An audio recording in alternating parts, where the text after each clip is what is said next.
大家好，这里是听广播学英语频道。工作生活中难免会遇到冲突问题。今天这个节目讨论了好奇心在解决冲突中的重要性，并提供了5种普适的解决冲突的技巧。那么我们来听听谈判专家的专业见解吧。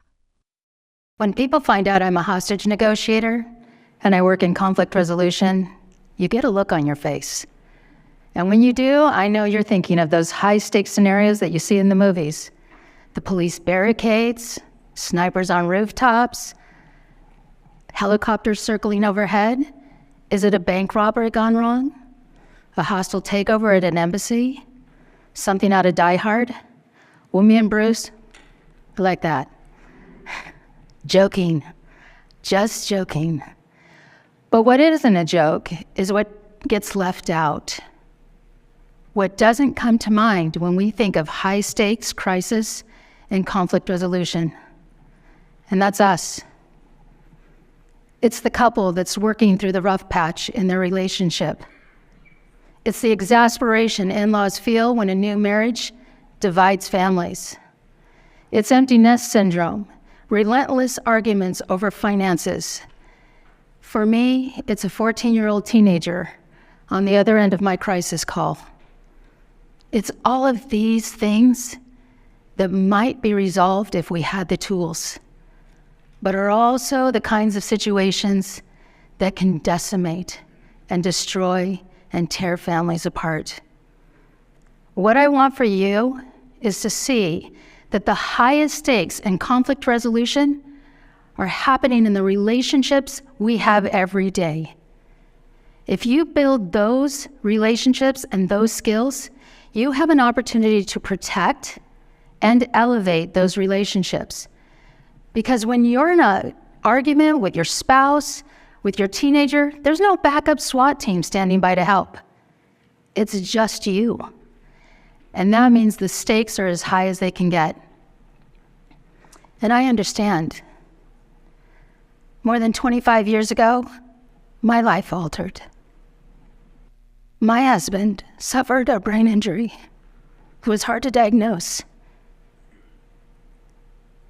He was in 3 car accidents in 9 months.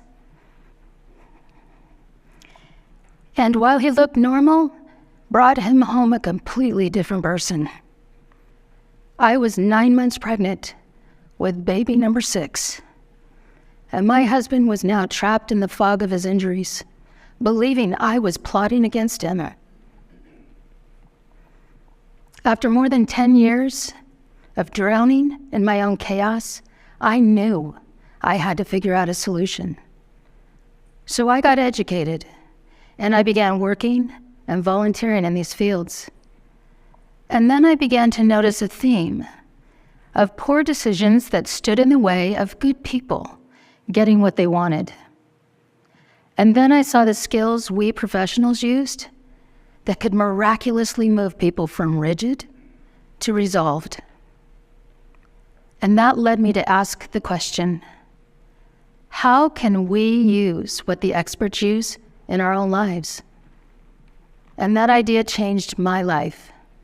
After years of study, I came up with 5 universal skills the experts use to resolve conflicts.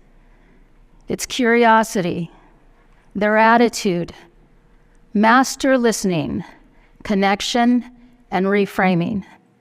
And while I can't go through all of them here today, what unites these 5 skills is curiosity.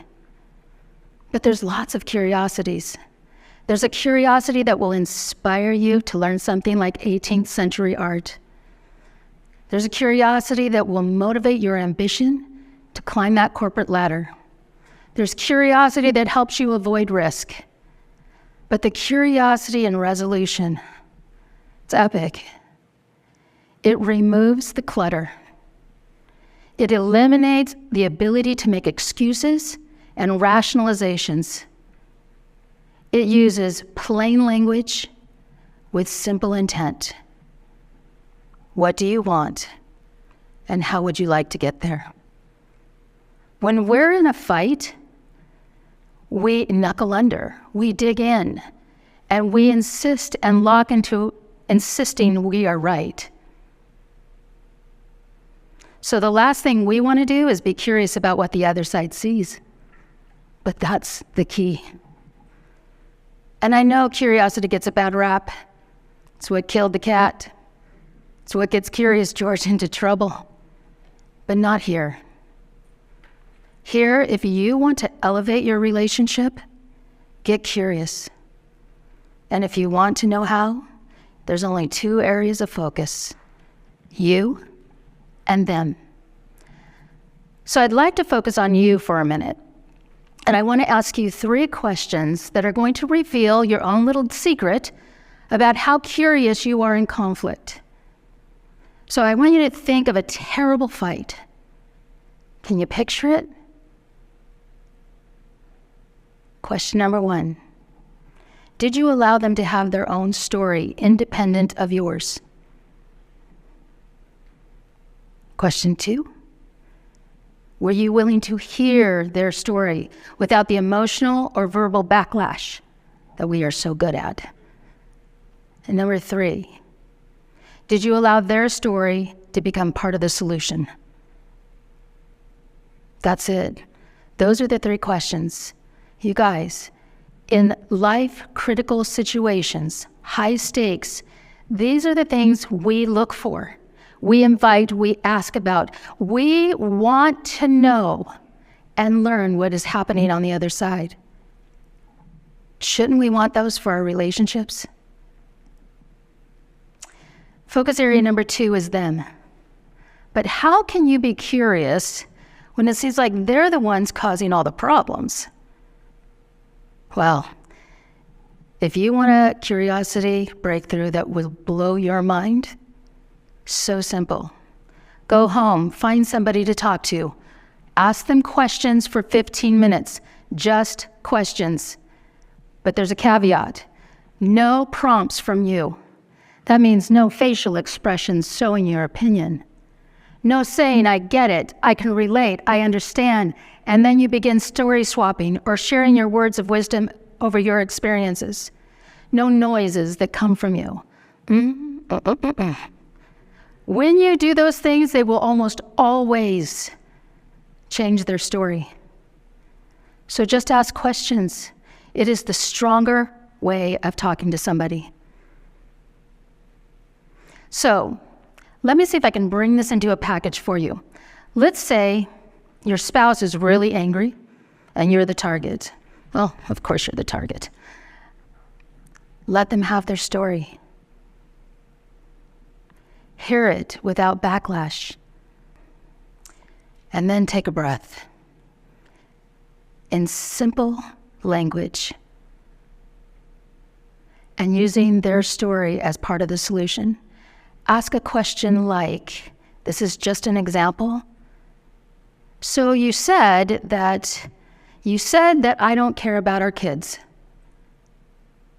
When you said that, what did you see in me that made you feel that way? Or one of my favorites is, what would it take to make things right? Finally, ask questions before people feel hopeless.